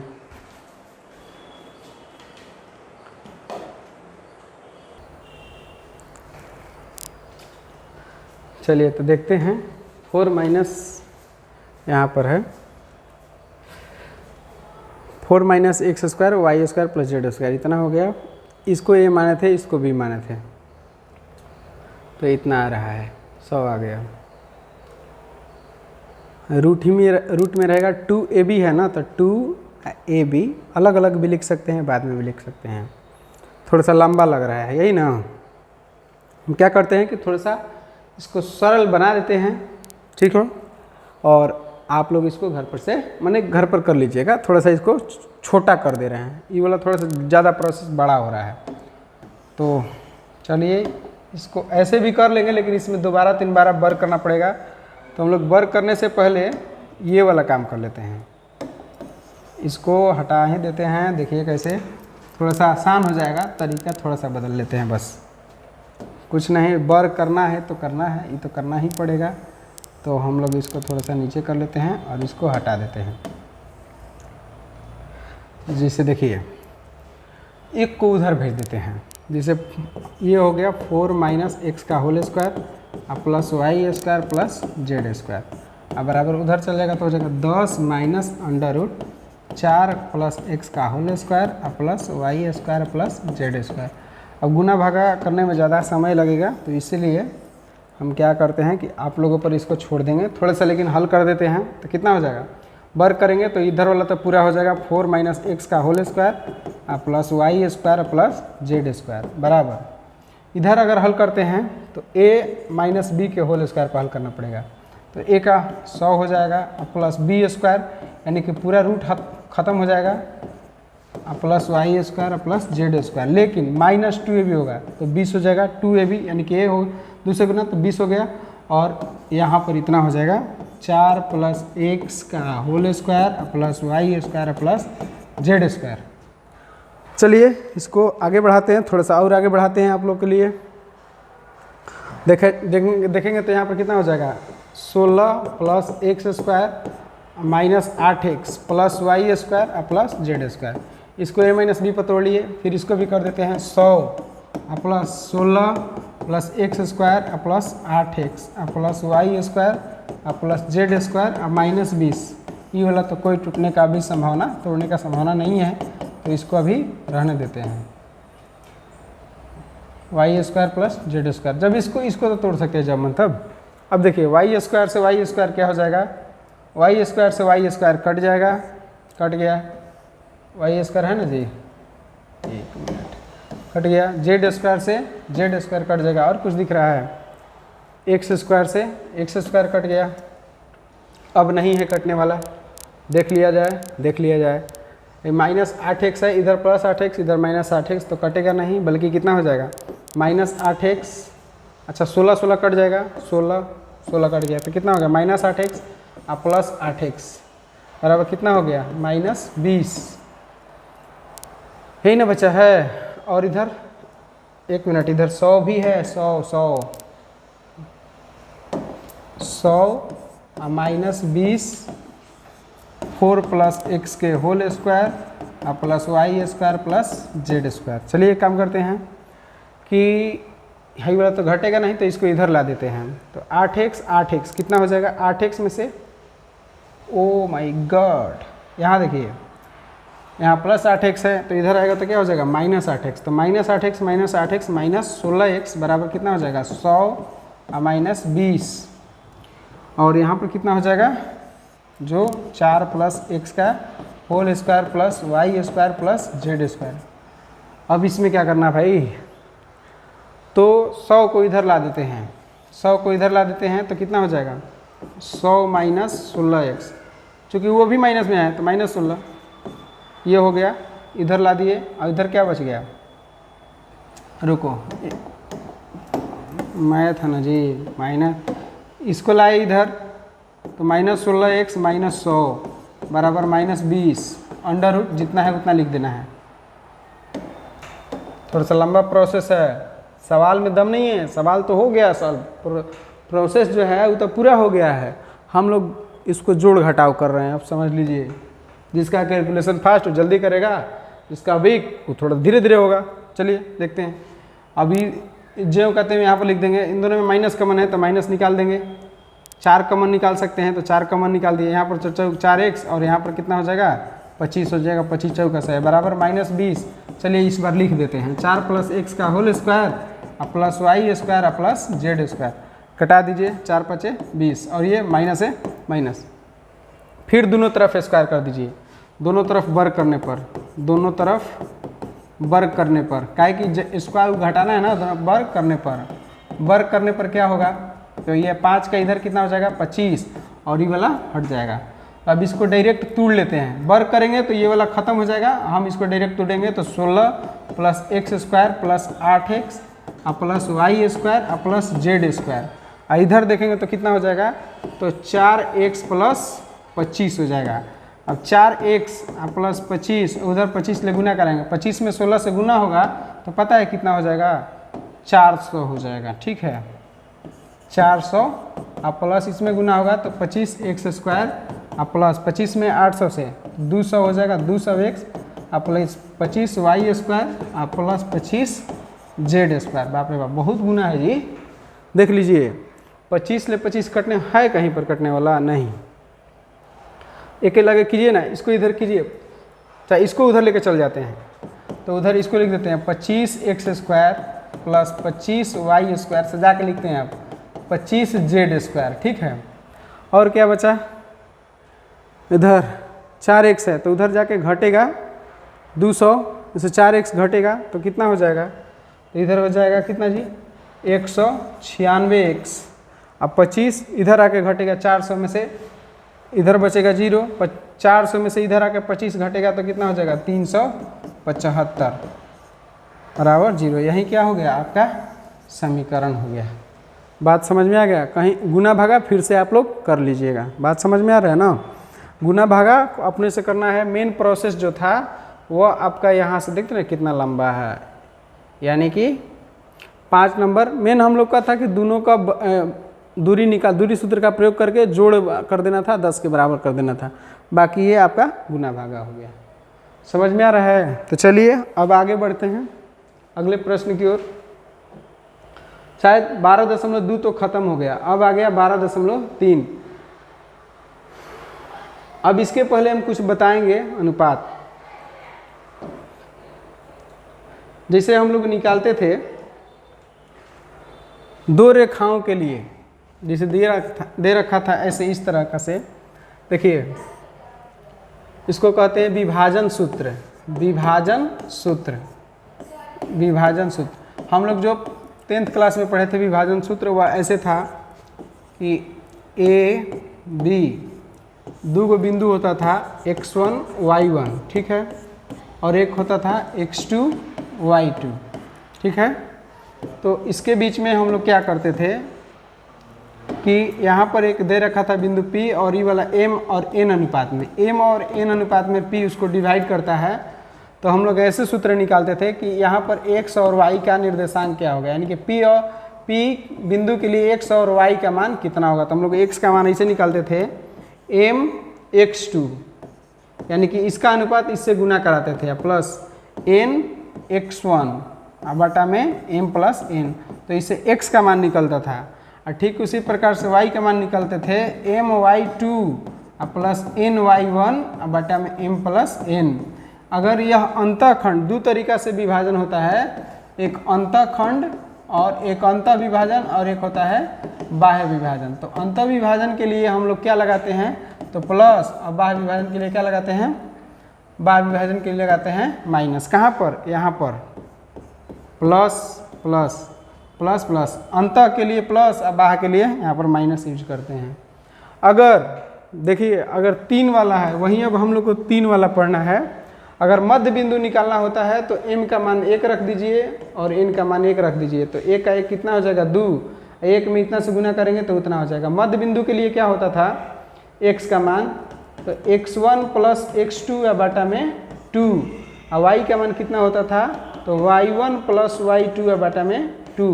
ये किसके लिए होता था, तो मध्य बिंदु जब निकालना होता था तब, किसके लिए, मध्य बिंदु के लिए, मध्य बिंदु के लिए x और y का मान ऐसे निकालते थे, ठीक है। लेकिन अगर समझ लीजिए कि 3 वाला हो, कितना वाला हो, 3, x1 y1 z1 और यहाँ पर हो x2 y2 z2, ठीक है। तो इसके लिए अगर m बिंदु दिया हो तो उसी तरह से निकालना है। x का मान निकालेंगे अंतःखंड mx2 प्लस nx1 और बटा में m प्लस n, y का मान हो जाएगा my2 प्लस ny1 और बटा में m प्लस n, और z का मान हो जाएगा mz2 प्लस nz1 और बटा में m प्लस n। अंतःखंड के लिए हो गया, ठीक है। अंतःखंड के लिए, अंत विभाजन के लिए प्लस यूज करेंगे। अब बाह्य विभाजन के लिए क्या हो जाएगा, माइनस हो जाएगा। बाह्य विभाजन के लिए माइनस, यहाँ पर x का मान हो जाएगा mx2 माइनस mx1 और बटा में m माइनस n, y का मान हो जाएगा my2 माइनस ny1 और बटा में m माइनस n, और z का मान हो जाएगा mz2 माइनस nz1 और बटा में m माइनस n। अगर मध्य बिंदु का बात करेंगे, मध्य बिंदु का बात किया जाएगा तो x का मान हो जाएगा x1 प्लस x2 और बटा में 2, y का मान हो जाएगा y1 प्लस y2 और बटा में 2, और z का मान हो जाएगा z1 प्लस z2 और बटा में 2। कुल मिला के इतना हो जाएगा। इसी फार्मूला पर आपका अब सब बन जाएगा। जितना भी 12.3 में एक्सरसाइज में है वह कुल प्रश्न आप हल कर सकते हैं। बस इस फार्मूला को आप ध्यान में रखिए। अगर ये देखिए हम लोग पहले क्लास में पढ़ चुके हैं, पिछले क्लास में, ठीक है। पिछले क्लास करने का मतलब 10th क्लास में पढ़े हुए हैं, और ये वाला जो है ना 12th क्लास में। अंतःखंड के लिए ये फार्मूला, अंतः विभाजन के लिए ये, बाहरी विभाजन के लिए x y z का मान निकालने के लिए, और ये मध्य बिंदु निकालने के लिए। मध्य बिंदु में कुछ नहीं करना है, जिस एक अक्ष का निर्देशांक निकालना है तो x1 प्लस x2 को जोड़ देंगे, 2 से भागा दे देंगे। y का मान निकालना होगा तो y1 प्लस y2 बटा में 2 कर देंगे, और z का मान निकालना होगा तो z बराबर z1 प्लस z2 बटा में 2। हम थोड़ा सा क्या करते हैं कि थोड़ा सा अच्छा बनाकर नहीं लिखते हैं, तो थोड़ा सा इसको ध्यान से देखना पड़ेगा। चलिए अब प्रश्न बनाते हैं। पहला प्रश्न है कि बिंदु माइनस इतना को 1 माइनस 4 को मिलाने वाले बने रेखाखंड को 2:3 अनुपात में अंतः लिखा है ना, 2:3 अनुपात में बाह्य विभाजित करने वाले बिंदु के निर्देशांक ज्ञात कीजिए। यानी कि 2:3 तो है, लेकिन इसको कह रहा है कि एक बिंदु A है और एक बिंदु B है, इसका हम लोग को अंतः और बाह्य दोनों रूप से विभाजन किया गया है, वही ज्ञात करना है।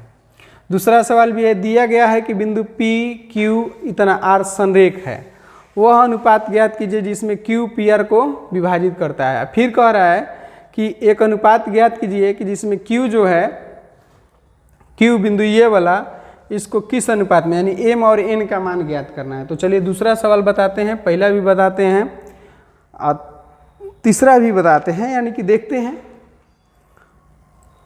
हम लोग सवाल पर ध्यान देंगे। कितना बिंदु है, -2 3 5 देखेंगे कि दे रखा है। फर्स्ट क्वेश्चन है 12.3 का, कि दे रखा है यहाँ पर A B, इसका मान कितना दिया है, इसका मान दिया है -2 3 5, -2 3 5, और इसका मान दे रखा है, देख लेते हैं इसका मान कितना दे रखा है। इसका मान दे रखा है 1 - 4 6, 1 - 4 6। कितना अनुपात में, इसमें एक बिंदु ले लेते हैं P और इसको 2:3 में विभाजित किया है। इसका मतलब है कि M का मान हो गया 2 और N का मान हो गया 3। हमको बताना है P का निर्देशांक x y z का मान बताना है। तो चलिए अंतः विभाजन, अंतः रूप से ना, तो अंतः खंड के लिए फॉर्मूला लगाते हैं। अंतः खंड के लिए x का मान कितना हो जाएगा, mx2 प्लस nx1 बटा में m प्लस n। देखिए m का मान कितना है जी, 2, और इसको मान लेंगे x2 y2 z2, और इसको मान लेंगे x1 y1 z1। अब बता दीजिए m का मान m का मान 2 और इसका मान 1, तो 2 हो जाएगा। 2 में 1 से गुना करेंगे तो n का मान 3, x1 का मान -2, तो क्या हो जाएगा -6। समझ में आ रहा है ना। m का मान 2 गुना करेंगे x2 से तो 1 में हो जाएगा तो 2 हो जाएगा। 3 n का मान 3, n x1 है ना, n x1, तो 3 x1 का मान -2, तो 3 में -2 से 6 हुआ। दोनों को जोड़ देंगे, 2 3 कितना हो जाएगा 5। तो बताइए प्लस माइनस -2 में से 6 घटेगा -4/5 आ गया। उसी तरह से y का मान निकाल लेते हैं। y का मान निकालने के लिए my2 प्लस ny1 बटा में m प्लस n, नीचे तो जोड़कर कितना हो जाएगा 5, ऊपरे वाला देखते हैं कितना हो जाएगा। m का मान 2 में गुना करना है -4 से तो -8 प्लस n 3 में गुना करना है 3 से, बीच वाला से, यानी कि यहाँ से और यहाँ से गुना करेंगे तो कितना हो जाएगा 9। 9 में से 8 घटेगा तो 1 बटा कितना हो जाएगा 5। उसी तरह से z का मान निकाल लेंगे तो mz2 प्लस nz1 बटा में कितना हो जाएगा m प्लस n। ठीक है, इसमें ज़्यादा कुछ नहीं करना है, आप फॉर्मूला रखिए, मान पुट कीजिए, आंसर आ जाएगा। बात समझ में आ रहा है। m का मान कितना है, m का मान आपका है 2 और z2 का मान 6 तो 12 और प्लस n का मान 3, z का मान 10, तो कितना हो जाएगा 15 और बटा में कितना है 5। m n को जोड़ करके 2 3 कितना हो गया 5, तो 12 15 कितना हो जाएगा 27 बटा में 5, तो निकल गया। अगर अंतःखंड रूप से ये विभाजित कर रहा है p, तो p का जो निर्देशांक हो जाएगा वह हो जाएगा कितना, एक आया था -4/5 और एक आया था y का मान 1/5 और z का मान 27/5। ये क्या हो गया, हमारा आंसर हो गया। नहीं समझ में आ रहा है क्या। x निकाल देंगे, पहले x का मान लिखेंगे तब y का तब z का। अब बाहर में क्या करना है कि हम लोग को यहाँ पर माइनस करके निकाल देना है। क्या करना है, माइनस। अंतःखंड हो गया। अब बाहरी खंड वाला देख लेते हैं। इसको बाह के लिए क्या लिखेंगे, देखिए यहाँ पर बाह खंड के लिए, बाह खंड के लिए कितना हो जाएगा जी, बोलिए। चलिए x का मान बताइए, mx2 माइनस nx1 बटा में m माइनस n। डायरेक्ट बना सकते हैं, इसी बस वहीं रखना है, 2 वहीं तो आएगा, -6 बटा में 2 - 3 बराबर -1 नीचे, कितना हो जाएगा 8, तो आ गया कितना -8 आ जाएगा। 2 6 कितना हो जाएगा 8। y का मान कितना आ जाएगा तो देख सकते हैं यहाँ से, इसमें माइनस करना है तो -8 तो था यहाँ पर, यहाँ भी माइनस करेंगे, -8 -9 बटा में 2 - 3 यानी कि -17 बटा में -1, माइनस प्लस हो जाएगा 17। और इसमें देखेंगे तो कितना हो जाएगा, यहाँ पर 12 में ले 15 घटाएंगे, z2 का मान कितना हो जाएगा 12 - 15 बटा में 2 - 3 यानी कि -3/1 यानी कि -3 प्लस 3 हो जाएगा। नीचे माइनस आ रहा है सब में, समझ में आ रहा है। तो p का बाहरी रूप से अगर बाह खंड के लिए p का मान कितना हो जाएगा निर्देशांक, तो -8 -17 3। ये क्या हो गया, आंसर हो गया। इसको आप लोग समझ सकते हैं और देख सकते हैं। अब मैथ जो है वह देखने से तो बनेगा नहीं, समझ में आ जाएगा, लेकिन जब तक से आप उसको कॉपी पर लिख के नोट नहीं कीजिएगा, बनाइएगा नहीं, तब तक से बिल्कुल नहीं समझ में आएगा। और ये भी नहीं पता चलेगा कि कहाँ गलती है और कहाँ हमको नहीं समझ में आ रहा है। ठीक है, चलिए अब इसी का कुछ दूसरा का क्वेश्चन जो है उसको देखते हैं। दूसरा वाला क्वेश्चन देखते हैं। दूसरा क्वेश्चन क्या कह रहा है, दूसरा क्वेश्चन कह रहा है, देखिए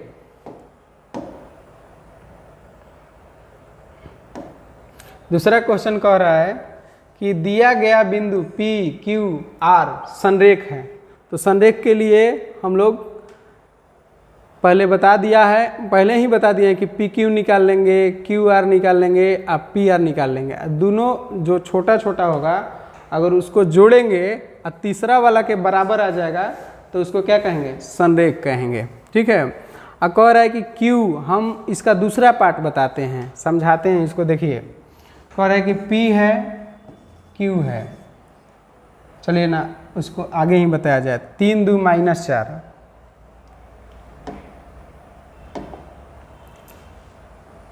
3 देखिए ऐसे दिया है P Q R, question number 2 है।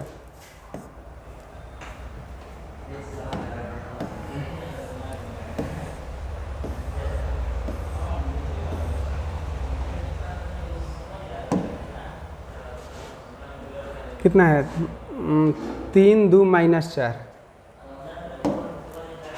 3 2 -4 और इसका मान है 4 5, ऐसे ही करके है, देख लेते हैं फिर से। 5 4 -6,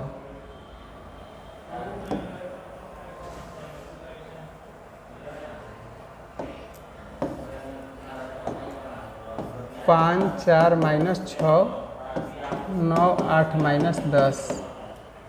एक बार मिला लेते हैं, मान गलत ना हो। 9 8 -10, ठीक है। अब ये हम लोगों को क्या करना है, कह रहा है कि संरेख है, वो तो सिद्ध कर लीजिएगा। आप पी क्यू निकाल लीजिए, क्यू आर निकाल लीजिए, आप पी आर निकाल लीजिए। और दो को जो छोटा छोटा आएगा उसको अगर जोड़ेंगे या तीसरा वाला बड़ा के बराबर आ जाएगा तो उसको हम लोग समझ जाएंगे कि क्या है, उसको हम लोग समझ जाएंगे कि वह संरेख है। अगर देखेंगे उसके बाद अगर देखते हैं कि हमको बताना है कि Q जो है वह इसको कितना अनुपात में बटा है, तो M और N का तो अनुपात अगर निकालना होगा तो उसको कोई भी फार्मूला लगाएंगे तो वह बन जाएगा। देखिए जैसे इसको x और y, इसमें x y z का मान दे रखा है बीच वाला, विभाजन सूत्र से अंतः विभाजन वाला लगाएंगे, अंतः विभाजन सूत्र से, अंतः विभाजन सूत्र से मतलब 3 गो है ना, x निकालने के लिए y z निकालने के लिए मान होता था ना, तो एक इसका लिखते हैं तो x बराबर क्या लिखते थे, mx2 प्लस nx1 बटा में m प्लस n लिखते थे। तो देखिए इसको यहाँ पर समझते हैं, x का मान दे रखा है, x का मान कितना दे रखा है 5, m का मान नहीं दिया है, x2 का मान दे रखा है, ये x2 है, y2 है, z2 है और ये है x1 y1 z1। x2 का मान दे रखा है कितना है 9 प्लस n का मान नहीं दे रखा है, x1 का मान कितना दे रखा है, x1 का मान दे रखा है 3 बटा में m प्लस n। चलिए गुना करते हैं, 5m प्लस 5n बराबर 9m प्लस 3n, m को एक तरफ तो उधर जाएगा 5m माइनस 9m बराबर 3n माइनस 5n। तो यहाँ देखेंगे तो आ जाएगा 5 में से 9 घटेगा तो माइनस 4m बराबर 3n में से 5n घटेगा तो minus 2n, minus minus cut गया, 2 से 2 कट गया तो इधर 2, देखिए इधर आ गया 2m बराबर 1n, तो m बटा n निकालना है तो n को इधर ला देंगे तो उधर बचेगा 1, 2 को उधर लेके चल जाएंगे तो 2 आ गया 1:2, यानी कि m का मान 1 n का मान 2, यानी कि कितना अनुपात में बटा है, जो q है, q बिंदु P तथा R को 1:2 में अंतः विभाजित करता है, अंतः विभाजित करता है, अंतः विभाजित करता है। अब आप लोग समझ सकते हैं कि सर आप x वाला काहे लगाए, m n का मान ज्ञात करने के लिए। हाँ देखिए अगर 0 वाला जो होगा ना उससे और आसान होगा, इसमें किसी का मान 0 रहता ना तो वही वाला लगाते, z का मान 0 रहता ना तो z वाला लगाते, बात समझिए, z वाला लगाते तो उससे निकल जाता, चाहे जो आपका मन उससे लगाइए उससे निकलेगा, बात समझ में आ रहा है ना। 0 वाला होगा तो उससे निकालिएगा तो और आसान रहेगा, x वाला लगाइएगा तो x वाला, y वाला लगाइएगा तो y के मान से चलना पड़ेगा, z वाला फार्मूला लगाएंगे तो z के मान से चलना पड़ेगा। तो चलिए ये वाला हम लोग का दूसरा पार्ट, इसमें 2 पार्ट था, पहला पार्ट में था संरेख वाला जो कि पहले बता दिए हैं, तो उसको आप लोग बना लीजिएगा। अब देखिए, अब देखेंगे कि बिंदु इतना और इतना को मिलाने वाली रेखाखंड y z तल द्वारा अनुपात में विभक्त होता है, उसे ज्ञात किया। अनुपात ज्ञात करना है, m और n का मान ज्ञात करना है, m का मान n का मान, यानी कि m अनुपात n ज्ञात करना है, ठीक है। कह रहे कि y z तल द्वारा विभाजित होता है, तो y z तल द्वारा विभाजित होगा तो y का मान कुछ ना कुछ होगा और z का मान भी कुछ ना कुछ होगा, लेकिन x का मान क्या होगा 0। अभी बताएं तो चलिए 3 नंबर सवाल को हल कर लिया जाए। 3 नंबर सवाल को कह रहा है कि ऐसे दिया है 2 बिंदु, किस तल के द्वारा वो अथी हो रहा है, वाई जेड तल के द्वारा ये दिया है वाई जेड तल। इसको कहीं ना कहीं एक बिंदु पर मान लेते हैं यहाँ पर काट रहा है, ऐसे है, ठीक है, तो एक जगह काटेगा ना, तो इसी का मान वाई जेड तल, तो वाई जेड तल का मतलब हो गया कि वाई का मान रहेगा, जेड का मान भी रहेगा, लेकिन एक्स का मान क्या होगा, 0 होगा। आज जो 2 बिंदु दिया है ना उसको देख लेते हैं क्या क्या दिया हुआ है। तो देख लीजिए यहाँ पर तीसरा सवाल -2 4 7 और 3 5 8, 2 4 247 358, 247 और 358 ऐसे करके है, ठीक है ना, हम याद करने के लिए। तो इसमें माइनस है और इसमें माइनस है। अब कह रहा है कि m और n, m अनुपात n ज्ञात करना है, बड़ी आसान है। हम पहले ही पिछले वाला ही सवाल में बताया कि अगर बीच में कोई बिंदु दिया हो और वह रेखा को काट रहा है और उसमें किसी का मान अगर 0 है तो 0 वाला ही लेना है, वो वाला लगाएंगे। उसमें तो y का मान दिया भी नहीं है, z का भी मान दिया है। ये कह रहा है कि एक प्लेन के द्वारा कट रहा है, और कौन सा प्लेन है, yz प्लेन। तो yz प्लेन में y का मान होगा, z का भी मान होगा, लेकिन x का मान क्या होगा, 0 होगा। तो हम लोग x वाला लगाएंगे, फॉर्मूला तो एकदम जल्दी बन जाएगा। देखिए ना, x बराबर क्या होता है, mx2 + nx1 बटा में m + n। अब बताइए, इसको x1, इसको y1, इसको z1 मान लेते हैं, और इसको x2, y2 और z2 मान लेते हैं। अब बताइए, x का मान तो 0 दे रखा है, हाई x जो है वह यहाँ वाला होता है x y z, तो x का मान कितना दे रखा है, 0, रखिए 0। और m का मान नहीं दिया है, x2 का मान दिया है कितना, गुना 3 प्लस n का मान नहीं दिया है, x1 का मान दे रखा है कितना, -2। अब बताइए m + n, तिरछा तिरछे गुना करेंगे तो ये 0 हो जाएगा, बराबर 3m -2n। उधर लेकर आते हैं, चाहे इसको इधर लेकर आते हैं, तो -3m बराबर -2n कट गया, तो m बटा n, इधर का n इधर आ जाएगा और इधर का अंक उधर चल जाएगा, तो 2/3 आ गया, 2:3। देखिए कितना आसान है। इसी तरीका से बनाएंगे कब, जब कोई किसी रेखा को कोई बिंदु काटता हो और उसका कोई मान x का, चाहे y का, चाहे z का, तीनों में से कोई एक 0 दिया हो, तो उसी का फार्मूला लगाना है। अगर y का 0 रहता है यहाँ पर, तो हम लोग y का लगाते my2 + ny1 बटा में m + n, इस पर बनाते। अगर z वाला रहता तो z वाला लगाते। बात समझ में आ रहा होगा। तो इसका राइट आंसर, इसका आंसर जो होगा वह कौन सा हो जाएगा, 2:3 हो जाएगा। अब देखिए, अब इसमें 1-2 प्रश्न बाकी है, उसको देखते हैं। तीसरा बन गया, दूसरा समझा दिए, बना भी दिए, पहला भी बना दिए। विभाजन सूत्र का प्रयोग करके दिखाइए कि a, b तथा c संरेख है। विभाजन सूत्र में हमको प्रयोग करके दिखाना है, विभाजन सूत्र का प्रयोग करके। किसका, विभाजन सूत्र का प्रयोग करके बताना है। तो हम लोग क्या करेंगे, सबसे पहले कि 3 गो बिंदु ले लेंगे, a, b, c, इसका मान लिख लेंगे, 2 - 3 4, और इसका -1 2 1, और इसका कितना है, 0 1/3 और 2। इसका अनुपात निकालेंगे, ठीक है, अनुपात निकालेंगे। अगर अनुपात का मान जो है वह बराबर आ गया, क्या आ गया, बराबर आ गया, m अनुपात n का अनुपात जो है वह बराबर आ जाएगा, तो हम लोग समझेंगे कि क्या है, वह संरेख है। अनुपात निकालने के लिए आप सीख चुके हैं, ये a है, b है, बीच में क्या है, c है, कोई भी लेकर के बना लेंगे तो हो जाएगा। अब देखिए लास्ट क्वेश्चन है 5 नंबर, उसको देखते हैं। इस वीडियो का लास्ट क्वेश्चन जो है कह रहा है कि पी क्यू को मिलाने वाली रेखाखंड पी क्यू को सम त्रिभाजित करने वाले बिंदुओं के निर्देशांक ज्ञात कीजिए। तो ये लास्ट क्वेश्चन है और इसको आप लोग ही बनाएंगे, हम केवल समझा दे रहे हैं, ठीक है। देखिए कह रहे कि यहाँ पर 2 बिंदु दे रखा है, 4 2 -6, और ये P है और ये Q है, और 10 -16 और 6। इसको कह रहे हैं कि सम त्रिभाजित। सम त्रिभाजित का मतलब सम माने क्या होता है, बराबर, त्रि माने 3, और भाजित का मतलब भाग देना होता है, 3 बराबर भागों में बांटना है। तो बराबर बराबर में 3 को भागों में बटेंगे तो 2 जगह काटना पड़ेगा, यानी 2 बिंदु लेना पड़ेगा बीच में, एगो ए हो गया, एगो क्या हो गया बी।